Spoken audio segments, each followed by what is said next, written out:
Hi అండి, నమస్తే అండి. ఈరోజు ఈ బ్లౌజు యాక్చువల్గా డిజైనర్ బ్లౌజ్ అనమాట. డిజైనర్ బ్లౌజు మనకు పట్టు సారీస్ ఏంటంటే హ్యాండ్ జాయింట్ వేసినప్పుడు అక్కడ పీక్కుపోయేట్ అయిపోతుంది కదా, ఎక్కడైతే జాయింట్ వేసాం అక్కడ అలా అవ్వకుండా ఉండడానికి చూసారు కదా, కింద లైనింగ్ క్లాత్ మన అసలు సైజ్ అనమాట, పైది ఒరిజినల్ క్లాత్ చూసారు కదా, సరిపోలేదనమాట.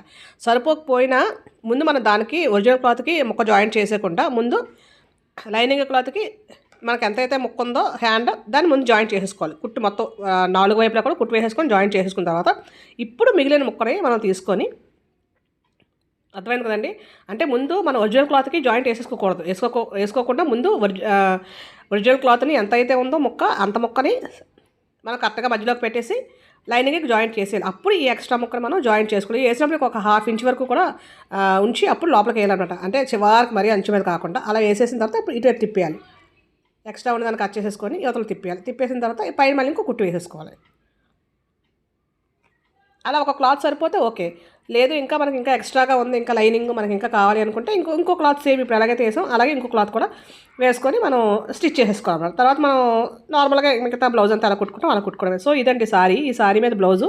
దీనికి చక్కగా హ్యాండ్స్కి పోట్లీ బటన్స్ వేసి డిజైన్ చేశాను, అండ్ ఆల్సో నెక్కి డిజైన్ చేశాను. అలాగే లాంగ్ షార్ట్లో కూడా నేనైతే అప్లోడ్ చేశాను. సన్న పైపింగ్ వేసాను, థ్రెడ్ లేకుండా నార్మల్ పాదంతో అనమాట.